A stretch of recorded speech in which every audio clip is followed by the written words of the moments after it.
Stock market axis bank Q3 results budget stock market axis bank Q3 results చూడండి friends, చాలా gap వచ్చింది miracle stock ట్రేడర్స్లో video చేసి కదా. సరే, మొత్తానికి మళ్ళీ మనం స్టార్ట్ చేసాం. చూడండి సార్, రేపటి నుంచి స్టాక్ మార్కెట్స్కి మత్తెక్కిస్తుందా? సో ఎవరు స్టాక్ మార్కెట్ బుల్ పిచ్చెక్కిస్తుందా? సో ఆ విషయాల గురించి చూద్దాం. అలాగే బయర్ యాక్టివేట్ అయ్యాడు అంటే FIIయో DIIయో ఎవరన్నా కానీ ఏంటంటే వాళ్ళ హస్తం అనేది స్టాక్ మార్కెట్లో ఈరోజు పడింది. చార్ట్లో చూపిస్తాను పదండి. అలాగే యాక్సిస్ బ్యాంక్ బంపర్ ప్రాఫిట్తో Q3 రిజల్ట్స్ పోస్ట్ చేసింది. వాళ్ళ కామెంటరీని రిజల్ట్స్ని చూద్దాం. అలాగే కామెంట్స్లో ఎక్కువగా నేను చూస్తున్నది ఏంటంటే ఈ స్టాక్స్ గురించి ఏదైనా ఇన్ఫర్మేషన్, న్యూస్, డేటా గురించి ఎక్స్ప్లెయిన్ చేస్తారా? సో అంతవరకు అయితే మనం చూద్దాం. ఓవరాల్గా బ్యాంక్ నిఫ్టీ యొక్క కథాగమనంతో వీడియోని రక్తి గట్టించి ఇంకో లెవెల్కి తీసుకెళ్దాం. చూడండి ఫ్రెండ్స్, వీడియోలోకి వెళ్ళే ముందు సో మీరందరూ కూడా ఏంటంటే మన వీడియోని లైక్ వేసుకోవాలి. కొత్త వాళ్ళైతే సబ్స్క్రైబ్ చేసుకొని బెల్ ఐకాన్ కూడా క్లిక్ చేయాలన్నమాట. ప్రతి ఒక్కళ్ళు ఏంటంటే మన బాధ్యతగా వీడియోని షేర్ చేయాలి. గ్యాప్ ఇచ్చి చేస్తున్నాం కాబట్టి ఈ వీడియో పీపుల్కి రీచ్ అవ్వదు. రీచ్ అవ్వాలి అని అంటే మీరు షేర్ చేయాలి. ఏదో ఒక గ్రూపు, ఫ్రెండ్స్కో, ఫ్యామిలీ మెంబర్స్కో, కంపెనీస్ గ్రూప్స్కో షేర్ చేసేయండి. దాని తర్వాత వాచ్ చేసేయండి. చూడండి ఫ్రెండ్స్, స్క్రీన్ మీద నిఫ్టీ యొక్క డే చార్ట్ చూస్తున్నాము.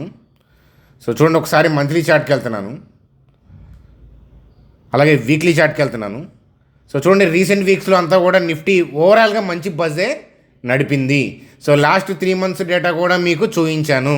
ఓవరాల్గా ఇయర్లీ డేటా చూస్తే మన ఎకానమీ స్ట్రాంగ్ అనే విషయం మీకు అర్థమవుతుంది. సో ఒక్కసారి డైలీ చార్ట్ చూద్దాం. చూడండి సార్, డైలీ చార్ట్ చూస్తే రీసెంట్గానే ఆల్ టైమ్ హైని హిట్ చేసి దాని తర్వాత ఏంటంటే drop. So profit booking kind of drop. అది ఎందువల్ల అంటే ట్రంప్ వల్ల, గ్లోబల్ క్యూస్ వల్ల, US టారిఫ్ ఇష్యూస్ వల్ల. ఆ విషయం మీ అందరికీ తెలుసు, మనం కూడా ఎక్స్ప్లెయిన్ చేసాము. చాణక్య స్టాక్ ట్రేడర్స్ మన ప్రైమరీ ఛానల్ ఉంది కదా, చాణక్య స్టాక్ ట్రేడర్స్. సో మీరు ఇప్పుడు చూస్తుంది మిరాకిల్ స్టాక్ ట్రేడర్స్ కదా. చాణక్య స్టాక్ ట్రేడర్స్లో 2-3 days ముందే మనం వీడియో స్టార్ట్ చేశాం కదా. సో చూశారు. అయితే నేనేమంటాను అని అంటే ఈ డ్రాప్ అనేది ప్రాఫిట్ బుకింగ్ కైండ్ ఆఫ్ డ్రాపే. ప్రీ బడ్జెట్ ర్యాలీ అనేది వచ్చే అవకాశాలు ఉంటాయని అనుకున్నాం కదా. కానీ ఆ మూమెంట్ని ఏంటంటే మనం డైనమిక్గా క్యాప్చర్ చేయాలి అనే పాయింట్ కూడా మనం డిస్కస్ చేసాము. అంటే రన్నింగ్లోనే తెలుస్తుంది. ఇప్పుడు బయర్ యాక్టివేటెడ్ అనే విషయం రన్నింగ్లో తెలుస్తుంది తప్ప మీరు ముందు రోజు ఎంత పెద్ద హిందీ, ఇంగ్లీషు, సోషల్ మీడియా చూసినా కూడా ఏంటంటే ముందు రోజు నెక్స్ట్ డే బయర్ యాక్టివేట్ అయ్యేది అనేది ఎవరు చెప్పలేరు. కాకపోతే ఏంటంటే సో మనం ఆల్రెడీ డిస్కస్ చేసుకున్నాము లాస్ట్ 2 వీడియోస్లో చాణక్యాలో ఏంటంటే మొమెంటం ఆల్రెడీ ఏంటంటే ఈ డ్రాప్ అనేది కాస్త మందగించింది. సో సెటిల్ అవడానికి చూస్తుంది. ఏ మూమెంట్ అయినా కూడా బయర్ యాక్టివేట్ అవ్వచ్చు. కాచు కూర్చోండి, కలిసి చూద్దామని చెప్పాను కదా. సో కాబట్టి మనమందరం కలిసి కట్టుగా ఏంటంటే అబ్జర్వ్ చేసాం. అయితే నా పాయింట్ ఆఫ్ వ్యూలో నా అబ్జర్వేషన్స్ కూడా ఏంటంటే మీకు టెలిగ్రామ్ గ్రూప్లో కాన్సెప్ట్ లెర్నింగ్లో పాయింట్ ఆఫ్ వ్యూలో మీకు కాన్సెప్ట్స్ నేర్పిస్తూ ఉంటాను. డిమాండ్ ఎట్లా వస్తుంది, రన్నింగ్ క్యాండిల్ ఎలా చూడాలి, ఇట్లాంటివి మీరు చూపిస్తున్నాను. సో మీకు కూడా ఏంటంటే ఈరోజు సో మీకు ఆ పాయింట్ ఆఫ్ వ్యూలో బయర్ యాక్టివేటెడ్ అనే పాయింట్ ఆఫ్ వ్యూలో మనం ఇక్కడ అప్డేషన్, ఆ కాన్సెప్ట్ లెర్నింగ్ పాయింట్ ఆఫ్ వ్యూలో అప్డేషన్ ఇవ్వడం అనేది జరిగింది. అలాగే 24,984 స్పాట్ దగ్గర నుంచి బాగా అబ్జర్వ్ చేయండి అని చెప్పాను. ఎందుకంటే బయర్ యాక్టివేట్ అయినా కూడా సో ఇమీడియట్గా వచ్చిన సడన్ స్పట్ కదా, కాస్త వోల్టాలిటీ ఉంటుంది. ఇంట్రాడేలో అప్ డౌన్ ఉంటుంది. సో అప్ డౌన్ ఉంటే దాన్ని చూసి ఫీర్ అవుతారనే పాయింట్ ఆఫ్ వ్యూలో ఆ నెంబర్ కూడా 24,984 అనే పాయింట్ ఆఫ్ వ్యూలో చెప్పాము. సో ఇదంతా కూడా ఫ్రీ టెలిగ్రామ్ గ్రూపే. సో మీరు చూస్తున్నంతా కూడా ఏంటంటే కాన్సెప్ట్ లెర్నింగ్. ఒక్కసారి ఏదో గ్రూప్లోకి వచ్చేస్తే మీకు అర్థం కాదు. ఒక 6 months ఏంటంటే మీరు చూస్తూ ఉంటే కళ్ళతో చూసి మార్కెట్ని ఎలా పసిగట్టాలి అనేది విషయం మీకు అర్థమవుతుంది. ఇంతకీ ఈ గ్రూప్లో జాయిన్ అవ్వటం ఎట్లా? ఇంతకీ మీరు సబ్స్క్రైబర్స్ అయితే కనుక సో ఈ క్లిక్ చేయండి. సబ్స్క్రైబర్స్ కాకపోతే కనుక మన ఛానల్ని సబ్స్క్రైబ్ చేస్తున్న మరుక్షణం ఏంటంటే మీరు డిస్క్రిప్షన్లోకి వెళ్ళి ఈ టెలిగ్రామ్ లింక్ని క్లిక్ చేస్తే ఏంటంటే మీరు ఫ్రీ టెలిగ్రామ్ గ్రూప్లోకి వస్తారు. ఎటువంటి మనీ మేము ఛార్జ్ చేయము. కాబట్టి ఏంటంటే చక్కగా కాన్సెప్ట్ నేర్చుకోవడానికి ఒక 6 months అబ్జర్వ్ చేయడానికి రండి. అంతేగాని ఎగబడి ట్రేడ్ చేయడానికి మాత్రం రావద్దు. చూడమని సార్, బయర్ యాక్టివేట్ అయ్యాడు. సో ప్రీ బడ్జెట్ ర్యాలీ దానికన్నా మించిన కారణం ఉంది. సో నేను చూపిస్తాను. సో ఏంటంటే bank Nifty so axis bank యొక్క రిజల్ట్స్, దాని యొక్క ప్రాఫిట్, వాళ్ళు ఇచ్చిన కామెంటరీ ఇత్యాది విషయాల వల్ల ఏంటంటే బ్యాంక్ నిఫ్టీలో బలం. సో బ్యాంక్ నిఫ్టీ అంటే మీకు తెలుసు కదా, నిఫ్టీకి ఏంటంటే నిఫ్టీలో మేజర్ వెయిటేజ్ ఉన్న సెక్టార్ ఏంటి అని అంటే బ్యాంక్స్ కదా. సో ఏ కంట్రీకైనా సరే ఫినాన్స్, బ్యాంక్స్ ఇవంతా కూడా ఏంటంటే వెన్నుముక లాంటివి. సో మన నిఫ్టీ కూడా బ్యాంక్ నిఫ్టీ అనేది తలకాయ, మెడకాయ, గుండెకాయ చాలు. సో అక్కడితో చాలు. కాబట్టి ఏంటంటే సో అంత ఇంపార్టెన్స్ ఉంది దాంట్లో. ఆల్రెడీ బయర్ యాక్టివేట్ అయ్యి బలంగా కనిపిస్తుంది. సో దాని తాలూకా రిఫ్లెక్షన్ నిఫ్టీలో ఇవాళ చూశారు. సో బుల్ అనేది రేపటి నుంచి, ఇవాళ ఆల్రెడీ మత్తెక్కిన దానికి రేపటి నుంచి ఏంటంటే పిచ్చెక్కిచ్చిద్ది అని చెప్పి అనుకోవచ్చు. 1-2 డేస్ ఏదైనా గ్లోబల్ క్యూస్లో అలజడి ఉన్నప్పుడు 1-2 డేస్ డిప్స్ అవుతూ ఉంటాయి. ఒక్కసారిగా రాకెట్ లాగా పైకి వెళ్ళాలంటే జరిగే పని కాదు. సో మార్కెట్ ఎప్పుడు కూడా ఏంటంటే ఒక స్టెప్ అటు ఇటు వేస్తూ వెళ్తుంది. అందులో దట్టు మనం ఆల్ టైమ్ హై దగ్గరలో ఉన్నాం కదా. కాబట్టి ఏంటంటే ఎవ్రీడే మీ ఇష్టం వచ్చినట్టు ర్యాలీ రావాలంటే రాదు. సో కాకపోతే ఏంటంటే కమింగ్ డేస్లో ఈ 24,872ని బేస్ చేసుకొని నిఫ్టీ 25,939 స్పాటు, 26,343 స్పాటు వైపు వెళ్ళే అవకాశాలు ఉన్నాయి. అక్కడ దాకా గ్యారంటీగా వెళ్ళడానికి మా తాతయ్య అక్కడ అద్దురాయం బాతల. సో అర్థమవుతుందా? కాబట్టి ఏంటంటే అటు వైపు వెళ్ళే అవకాశాలు ఉన్నాయి. సో ఈ మధ్యలో గ్లోబల్ క్యూస్లో ఏదైనా బ్యాడ్ ఉంటే టెంపరీగా డిప్ అవుతుంటాయి. కానీ మ్యాక్రో డేటాలో ఏదైనా బిగ్ చేంజ్ వచ్చిందనుకోండి, మ్యాక్రో డేటా అంటే ఇన్ఫ్లేషన్ డేటా అని, ఎర్నింగ్స్లో ఏదైనా పెద్ద కంపెనీలో డీవియేషన్ కానీ, ఫినాన్స్ మినిస్టర్ గారు ఏదైనా ఇచ్చే షాకులు కానీ, ట్రంప్ తాత ఇచ్చే ఏదైనా బ్యాడ్ కామెంట్స్ కానీ, ట్రంప్ తాత ఇచ్చే షాకులు, సర్ప్రైజులు, ఇట్లాంటి వాటి వల్ల బ్రాడ్ పిక్చర్ మారచ్చు. అంతేగాని సో అవి వచ్చినప్పుడు మనం డైనమిక్గా డిస్కస్ చేసుకోవాలి. అప్పుడు మనం వ్యూ మార్చుకోవడానికి సిద్ధంగా ఉండాలి. సో అప్పుడు మార్కెట్ ఇక్కడ ఉంటుందా, ఇక్కడ ఉంటుందా, ఇక్కడ ఉంటుందా, ఇక్కడ ఉంటుందా, అక్కడ ఉంటుందా అది చెప్పలేము. దానితో పాటు వెళ్ళాలి, అది కూడా డైనమిక్కే. కానీ ఒక్కసారి బయర్ యాక్టివేట్ అయిన తర్వాత ఏంటంటే ఆ మూమెంటం అనేది కొనసాగే అవకాశాలు ఎక్కువ ఉంటాయి. Though it is not guarantee for 100%. ఎందుకంటే సడన్గా ఏదైనా జరగచ్చు. స్టాక్ మార్కెట్ అంటేనే అప్ అండ్ డౌను. కాకపోతే 1-2 డేస్ వచ్చే చిన్న చిన్న థింగ్స్కి భయపడాల్సిన అవసరం లేదు. బయర్ యాక్టివేట్ అయ్యాడు. సో కాబట్టి మత్తెక్కిచ్చి పిచ్చెక్కిచ్చబోతుంది అనేది నా ఒపీనియన్. సో నా వ్యక్తిగతమైన ఒపీనియన్ మాత్రమే. కాబట్టి మీరేమనుకుంటున్నారో కామెంట్ సెక్షన్లో కామెంట్ చేస్తే చూసి తరిద్దాం అని చెప్పి చెప్తాను. కాబట్టి సో ఆ మార్కెట్తో పాటు పైకి ఆ మూమెంటం చూసుకుంటా, కళ్ళతో చూసుకుంటా వెళ్తూ ఆనందించడమే అన్నమాట అని చెప్పి చెప్తాను. చూడండి సార్, మీరు వీడియో ఫర్దర్గా కంటిన్యూ చేసే ముందు సో యాక్సిస్ బ్యాంక్ యొక్క Q3 అప్డేట్స్ చూద్దాం. ఫర్దర్గా చూసే ముందు మీలో ఎవరికైనా ట్రేడింగ్ డీమ్యాట్ అకౌంట్ లేకపోతే కనుక 2 కలిపి ఉంటాయి ఇక్కడ. సో ఏంజెల్ ఇచ్చాను, జెరోదా ఇచ్చాను. సో మీరు మన లింక్ ద్వారా క్లిక్ చేస్తే ఎట్లా 10 మినిట్స్లో అకౌంట్ ప్రాసెస్ అయిపోతుంది. కాబట్టి సో మీరు యాప్ యూజర్ ఇంటర్ఫేస్ బాగుంటాయి. అలాగే పర్ ట్రేడ్ 20 రూపీస్ మాత్రమే ఛార్జ్ చేస్తున్నారు. మన మనీ కూడా సేఫ్ అనమాట. ఓన్ డీమ్యాట్స్ ఉన్నాయి వాళ్ళకి. కాబట్టి మీరు మన లింక్స్ ద్వారా అకౌంట్ ఓపెన్ చేస్తే పర్ ట్రేడ్ 20 రూపీస్ మాత్రమే పడుతుంది. డిస్కౌంటెడ్ బ్రోకింగ్ అనమాట. ఒకసారి మన లింక్స్ ద్వారా అకౌంట్ ఓపెన్ చేస్తే కనుక మీరు క్రియేట్ చేసిన ఐడిని మా టీం నెంబర్కి వాట్సాప్ చేయండి. ఆ కంపెనీస్ నుంచి ఏదైనా అప్డేట్స్ ఉంటే కనుక మీకు ఇన్ఫామ్ చేయడానికి మాకు పనికి వస్తుంది. కాబట్టి మీరు చేయాల్సిందల్లా మన లింక్స్ ద్వారా అకౌంట్ ఓపెన్ చేసి మీరు క్రియేట్ చేసిన ఐడిని మా టీం నెంబర్కి సో హాయ్ని వాట్సాప్ చేయండి అని చెప్పి చెప్తాను. చూడండి, యాక్సిస్ బ్యాంక్ యొక్క Q3 అప్డేట్స్ చూద్దాం. చూడండి, నెట్ ప్రాఫిట్ అంటే ప్రాఫిట్ ఆఫ్టర్ ట్యాక్స్ అనేది చూస్తే 3% గ్రో అయింది ఇయర్ పాయింట్ ఆఫ్ వ్యూలో. నెట్ ఇంట్రెస్ట్ ఇన్కమ్ అంటే ఇంట్రెస్ట్ ద్వారా వచ్చిన ఇన్కమ్ అనమాట. మనం FD చేసాము, మనకి ఇంట్రెస్ట్ పే చేస్తుంది బ్యాంకు. కానీ ఆ మనీని house loans, business loans, personal loans, commercial loans ఎట్లా ఏంటంటే రొటేట్ చేసుకుంటుంది. వాళ్ళకు కూడా ఇంట్రెస్ట్ వస్తుంది, మనకి పే చేస్తారు. నెట్ ఎంత మిగులుతుంది అనేది నెట్ ఇంట్రెస్ట్ ఇన్కమ్ అనమాట. దాంట్లో 9% గ్రోత్ అనేది పెరిగింది. అలాగే NPS తగ్గాయి. NPS అంటే ఏంటంటే నాన్ పర్ఫార్మింగ్ ఎసెట్స్. సో 3 మంత్స్కి పైగా రికవర్ అవ్వని బ్యాడ్ లోన్స్ని NPA అంటారు. ఆ NPS తగ్గుతున్నాయి అని అంటే ఏంటి? రికవరీ బాగుందని అర్థం. కాబట్టి ఏంటంటే బ్యాంక్ యొక్క ఎసెట్ క్వాలిటీ పెరుగుతుంది. సో అలాగే కాషా రేషియో అంటే current account saving account ratio 44.7% అనమాట. ఈ profit hits record of 6,490 crores అంట. సూపర్ అనమాట. అలాగే interest income rises on lending growth. అలాగే ఎసెట్ క్వాలిటీ ఇంప్రూవ్స్. ఎందుకంటే మనం ఇప్పుడే డిస్కస్ చేసుకున్నాం కదా. ఓవరాల్గా మంచి రిజల్ట్స్ని పోస్ట్ చేసింది. కామెంటరీ చూద్దాం పదండి.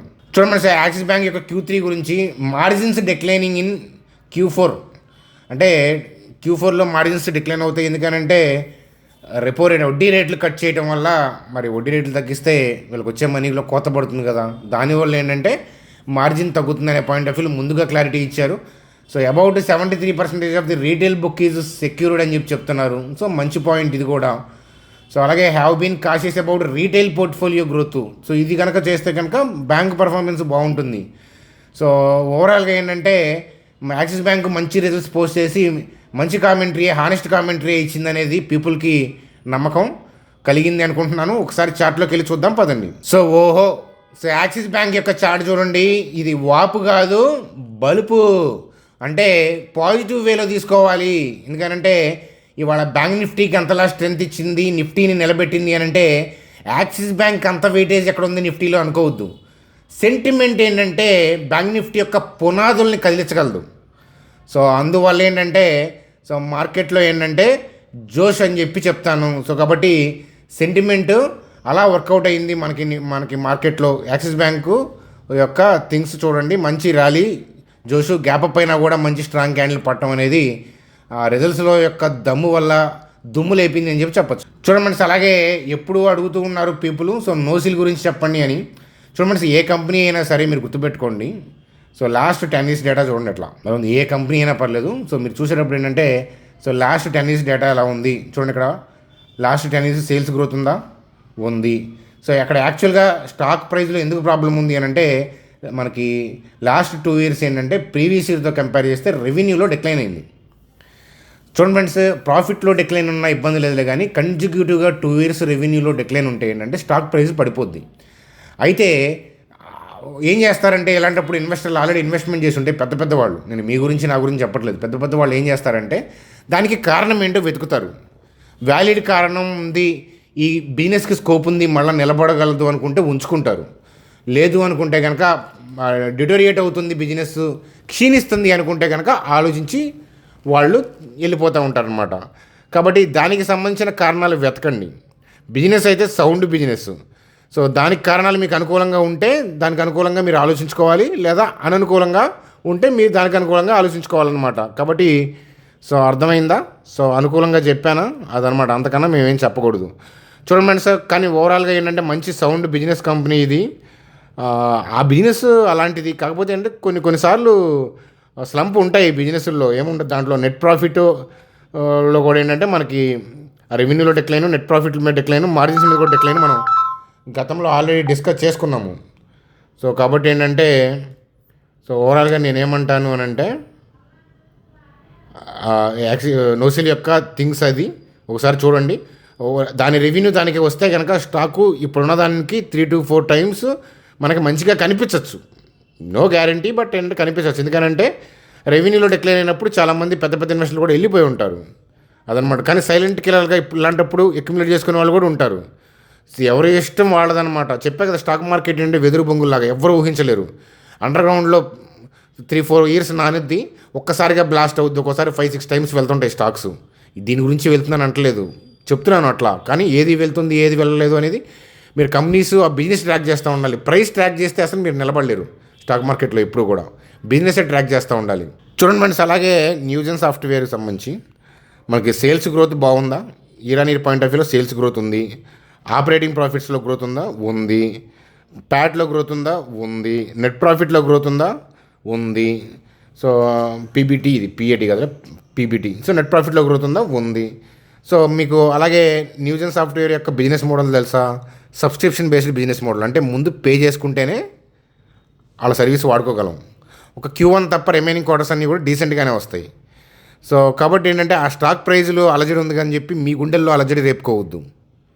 అర్థమవుతుందా? అక్కడ బిజినెస్లో ప్రాబ్లం ఏం లేదు, కాబట్టి వరి అవ్వాల్సిన అవసరం లేదు. స్టాక్ ప్రైజ్లు పడుతుంటాయి, పెరుగుతుంటాయి అన్నమాట. సో దాంట్లో ఇబ్బంది పడాల్సిన అవసరం ఏం లేదు. అర్థమవుతుందా? అది దాని టైం దానికి వస్తే ఈ రెవెన్యూ ఇలాగే ఉంటాయి. నిఫ్టీ నార్మల్గానే ఉంటుంది, కానీ ఆ స్టాక్స్ ఎక్కడికో వెళ్ళిపోతూ ఉంటాయి.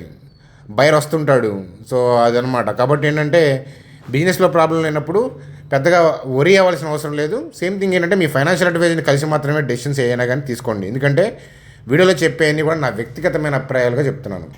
చూడండి, అలాగే హ్యాపీయెస్ట్ మైండ్స్ యొక్క డేటా చూస్తే కనుక, సో సేల్స్ డేటా చూస్తే కనుక లాస్ట్ 5 years మేము చూడండి రెవెన్యూలో గ్రోత్ ఉంది, అలాగే నెట్ ప్రాఫిట్లో మనకి మంచి గ్రోత్ ఉంది. ఆ, అయితే ఈ కంపెనీ యొక్క రెవెన్యూ పెరగడానికి వాళ్ళు వేస్తున్న స్టెప్స్, మేనేజ్మెంట్ ఇస్తున్న గైడ్లైన్స్లు అట్లాంటివి మీరు జాగ్రత్తగా అబ్జర్వ్ చేస్తే మీ కంపెనీ గురించి మోర్ తెలుస్తుంది. సో నేను అట్లాంటివి అబ్జర్వ్ చేస్తూ ఉంటాను కాబట్టి టెన్షన్ ఎక్కువ పడనమాట. సో అదనమాట. ఆనందాన్ని కోరుకునే వాళ్ళు ఇట్లాంటి కంపెనీస్ని జాగ్రత్తగా స్టడీ చేస్తూ అబ్జర్వ్ చేస్తూ ఉంటారు. అర్థమవుతుందా? ఆ ఆనందం కాకుండా టెన్షన్ కోరుకునే వాళ్ళు ఏంటంటే ఎవ్రీ మినిట్ ప్రైస్ చూస్తా, ఎవ్రీడే చూసుకుంటా, ఎవ్రీడే పోర్ట్ఫోలియో చూసుకుంటూ ఉంటారు. సో చాలామంది అడుగుతూ ఉంటారు, నిఫ్టీ బాగానే ఉంది, పోర్ట్ఫోలియో ఎందుకు అలా తగలడింది అని. చూడండి సార్, మీ పోర్ట్ఫోలియోకి మనందరి పోర్ట్ఫోలియోకి చూడండి సార్, చాలామంది అడుగుతూ ఉంటారు, నిఫ్టీ అంతా బాగానే ఉంది, మరి నా పోర్ట్ఫోలియో ఎందుకు అలా ఉంది, డౌన్లో ఉంది అని చెప్పి. సో అలా ఉన్న పోర్ట్ఫోలియోకి నాకు గులాబీ పూల దొండ. అంటే నేను చెప్పేది ఏంటంటే, మీరు కొనేటప్పుడు హైలో కొనుక్కొని ఉండొచ్చు, అది ఒక రీజన్. ఇంకొకటి ఏంటంటే, ఇప్పుడున్న కండిషన్లో నిఫ్టీ హై ఉన్నా కూడా చాలామంది పోర్ట్ఫోలియోస్ అనుకున్న స్థాయిలో లేవు. ప్రాఫిట్లో ఉన్నవాళ్ళు కూడా అనుకున్న స్థాయిలో లేవు. ఎందుకని? నిఫ్టీ రేజ్ అవుతుంది because of the some particular stocks only. అర్థమవుతుంది. మిడ్ అండ్ స్మాల్ క్యాప్స్ వీటిలో ఏంటంటే అంత బజ్ లేదు. చూడండి ఫ్రెండ్స్, లాంగ్ టర్మ్ ఇన్వెస్టర్ అక్కడ పడిపోయినా, చూడండి ఫ్రెండ్స్, ఒక సింపుల్గా చెప్తాను. ఇంట్లో బంగారం ఉంది మీకు, ఒక 10 తులాలు. మార్కెట్లో పెరిగితే మీకు మేము ఎంత కోటీశ్వరులం అనుకుంటారు. మార్కెట్లో పడిపోయింది అనుకోండి, మేమెంత అరే వాల్యూ పడిపోయింది అనుకుంటారు. 2 కేసెస్లో మీరు అమ్మరు కదా, అవసరమైతే తప్ప ఆభరణం అనేది అమ్మం కదా. 2 కేసులో అమ్మరు. అలాంటప్పుడు ఏంటంటే జస్ట్ మన ఫీలింగే. సో లాంగ్ టర్మ్ ఇన్వెస్టర్లో 5 to 10 years పాయింట్ ఆఫ్ వ్యూలో ఉన్న వాళ్ళు ఏంటంటే బిజినెస్లు చూసుకోవాలి. ఇట్లాంటి ఇయర్స్ వస్తూ ఉంటాయి, ఇంకా మంచి ఇయర్స్ వస్తూ ఉంటాయి, ఇంకా బ్యాడ్ ఇయర్స్ వస్తూ ఉంటాయి, రెసిషన్స్ కూడా వస్తూ ఉంటాయి. అన్నింటినీ తట్టుకొని కంపెనీని హోల్డ్ చేసిన వాళ్ళే నిలబడతారు. బై సెల్ అనేవాడు తలకాయ మీద మెడకాయ ఉన్నవాడు ఎవడైనా చేస్తారు స్టాక్ మార్కెట్లో. 1 year కోసం ఇన్వెస్ట్మెంట్ చేసేది స్టాక్ మార్కెట్లో ఇన్వెస్ట్మెంటే కాదు, దానికోసం ఎఫ్డీలకి వెళ్ళాలి. మినిమం 6 to 10 years అనుకుంటేనే స్టాక్ మార్కెట్లో ఇన్వెస్ట్మెంట్. అర్థమవుతుందా? అలా అనుకుంటే స్టాక్ మార్కెట్ బ్యూటీ, లేకపోతే అగ్లీ. సో ఆ విషయం అనేది గుర్తుపెట్టుకోమని చెప్తాను. చూడండి సార్, రిలయన్స్ చార్ట్ గురించి నేను నైట్ చాణక్య స్టాక్ ట్రేడర్స్లో వీడియో మళ్ళీ చేస్తాను, దాంట్లో ఎక్స్ప్లెయిన్ చేస్తాను రిలయన్స్ చార్ట్ గురించి. సో కాబట్టి వీడియోని లైక్ చేశారా? చూడండి సార్, నేనేమి మీ దగ్గర నుంచి మనీ ఎక్స్పెక్ట్ చేయను. సో కళాకారులు ఏం ఎక్స్పెక్ట్ చేస్తారు? చప్పట్లు. అలాగే యూట్యూబర్లు ఏంటంటే మీ కామెంట్లు, ప్రైజింగ్ కామెంట్లు కాదు, మీకు ఏం అవసరం ఏంటి కదా, ఏం అర్థం చేసుకున్నారు, మీరు కూడా బయింగ్ అబ్జర్వేషన్ ఎంతమంది ఇవాళ చూశారు, రేపటి నుంచి మార్కెట్ ర్యాలీ అవుతుంది అనుకుంటున్నారా, లేదు దబిడి దిబ్బడే అనుకుంటున్నారా? సో ఏంటి అనేది మీ ఒపీనియన్ ఏంటనేది ఎట్లాంటివి కామెంట్ సెక్షన్లో తెలియజేస్తారని ఆశిస్తూ నైట్ చాణక్యాలో కలుద్దాం. Good day.